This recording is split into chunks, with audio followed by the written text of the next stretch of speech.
Je m'appelle Lionel Cecilio et je suis, comment dirais-je, artiste. Un artiste. Sur mes fiches de paye, il est marqué tantôt comédien, tantôt acteur, parfois auteur, d'autres fois metteur en scène ou encore conteur, interprète. Mais la plupart du temps, il est inscrit artiste. Artiste, c'est ce terme qui regroupe tous les métiers qui gravitent autour de l'art. Et d'ailleurs, je sais que dans les administrations, on distingue l'artiste du technicien. Pas moi. Imaginez un spectacle sans lumière, une émission de radio sans son, une émission de télé sans image, un film sans caméra, un livre sans imprimeur. Tous ces métiers sont faits du même bois.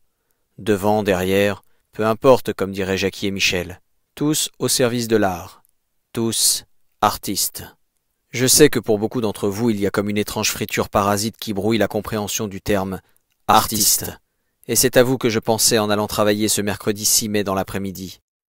J'avais rendez-vous au studio, comme dans la chanson de Phil Barnet, sauf que je ne soufflais pas sur mes doigts et qu'il faisait très beau. J'avais rendez-vous au studio pour enregistrer, dans le respect des gestes barrières, des voix pour les manuels d'apprentissage de la langue française. Vous savez, Where is Brian? Brian is in the kitchen. Eh bien c'est pareil, mais pour apprendre le français. Où est Julien? Julien est dans la cuisine. Ah bon? Tu fais ça aussi? Eh oui, les voix de tout ce qui est enregistré et que vous entendez à longueur de journée sont des voix de comédiens. Et oui, je fais ça aussi. Et j'y prends d'ailleurs beaucoup de plaisir. Et même si parfois l'exercice est rébarbatif, je me sens utile. J'étais donc sur le trajet, et je pensais à tous les gens qui s'interrogent. Attends, ce sont des artistes qui font ça? Eh oui, vous n'avez pas idée de tout ce que font les artistes. Du matin au soir, tout ce que vous faites pour vous divertir ou vous instruire est connecté de près ou de loin à des artistes. Tout. Votre émission de radio, artiste. Vos films sur Netflix, artiste. Vos émissions de télé, artiste. Les livres que vous lisez, artiste. La voix des applications dans vos téléphones, artiste. La voix du GPS, artiste. Les dessins animés de vos enfants, artiste. Les accompagnements audio des livres pour enfants, artiste. Le son et l'image pour la retransmission de vos matchs de foot, artiste.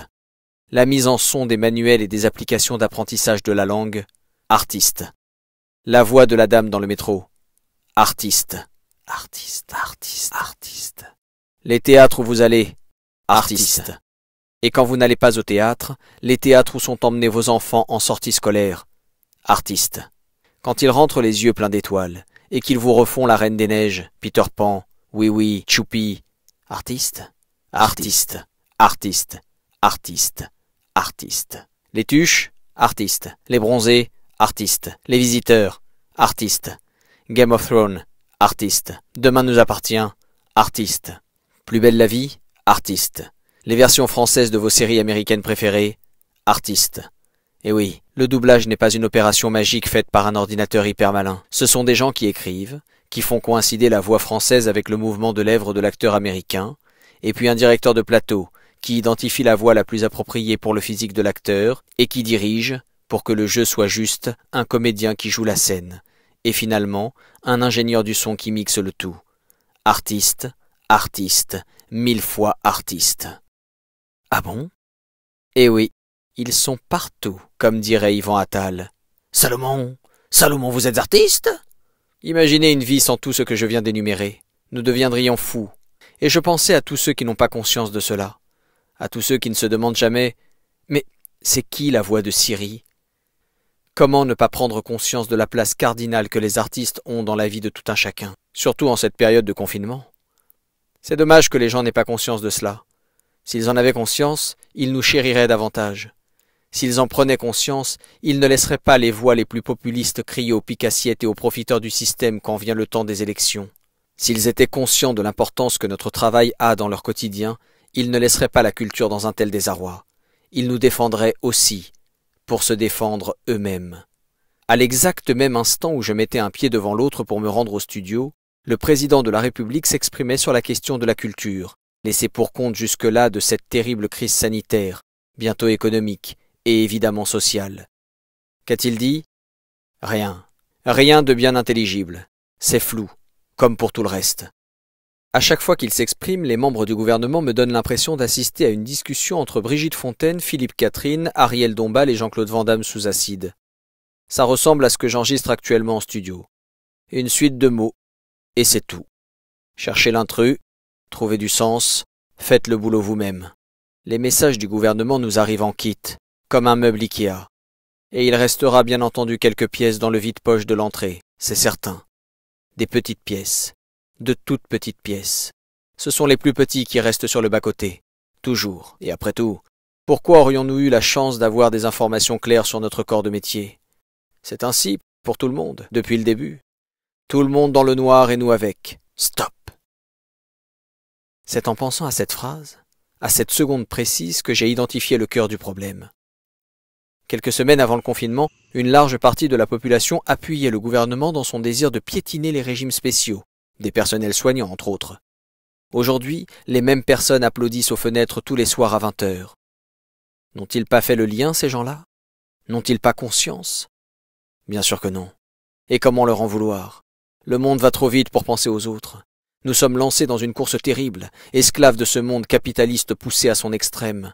Telle comtesse du Luberon lancée à 80 km/h dans la 6e à l'hippodrome de Vincennes, nous portons des œillères pour ne pas sortir de notre couloir. Il faut avancer, toujours, tout droit, plus vite. Et plus nous allons vite, plus notre champ de vision se rétrécit, et bientôt le reste du monde n'existe plus. Il en va de même pour tous. C'est ce monde qui le veut. C'est ce que nous en avons fait, tous ensemble, ou tout du moins laissé faire. Si je vous explique aujourd'hui avec force détail le large spectre de toutes ces choses vitales que regroupe l'appellation artiste, c'est parce que c'est ma réalité. Mais que sais-je réellement et profondément de la réalité d'un chauffeur de bus, d'une caissière, d'un cheminot, d'une infirmière, d'un animateur d'EHPAD, d'une couturière, d'un fleuriste, d'un restaurateur? Et pourtant je pourrais refaire la démonstration que je viens de faire pour chacun de ces métiers. Ils sont partout, tout le temps, dans nos vies. En réalité, rien ne se fait sans tout le monde, absolument rien. Durant ce confinement, j'ai répondu à un certain nombre d'interviews, pour des blogs de théâtre principalement. À chaque fois, 2 questions revenaient immanquablement. Qu'allez-vous faire au lendemain du confinement? Qu'espérez-vous pour le nouveau monde? Et immanquablement, je répondais que je ne croyais pas en l'émergence d'un nouveau monde. Trop désabusé, trop usé, trop trahi par nos dirigeants, et trop triste de voir chacun tirer à lui la peau de chagrin qu'il nous reste, pour nous couvrir dans cet hiver des cœurs. Mais à force de faire des pirouettes dans ma petite tête embrumée de tant d'incertitudes, la question est retombée sur ses pattes, et je lui ai trouvé une réponse plus évidente.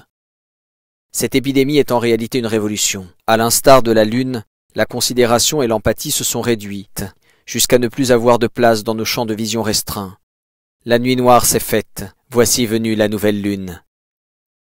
Sous l'impulsion de ce blackout, ces belles valeurs croîtront à nouveau, jusqu'à former une pleine lune, belle et lumineuse.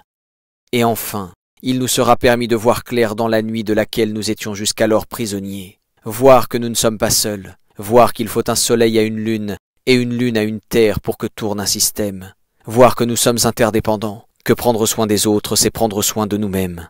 Et que ce nouveau monde commence ici et maintenant, par chacun d'entre nous, par ce petit geste. Enlever le masque, retirer nos œillères, considérer le monde, faire preuve d'empathie. Et voilà que tout naturellement, dans cette clarté nouvelle, me vint la réponse à la seconde question. Qu'allez-vous faire au lendemain du confinement? Je vais ouvrir les bras, faire preuve d'empathie, considérer mon prochain. Alors la question n'est plus pour moi de faire prendre conscience à ceux qui ne la soupçonnent pas ce qu'est la réalité des artistes. Non, la question est maintenant de faire valoir l'idée que le nouveau monde ne pourra exister que si l'on prend enfin conscience qu'il n'y a pas plusieurs combats à la quête commune, il n'y en a qu'un, un seul combat, celui d'un monde plus juste, où l'on considère chacun et chacune, et où l'on défend tout le monde. Je n'ai pas besoin de comprendre en détail ta souffrance pour te tendre la main. Je ralentis, je te vois, je t'entends, je suis avec toi.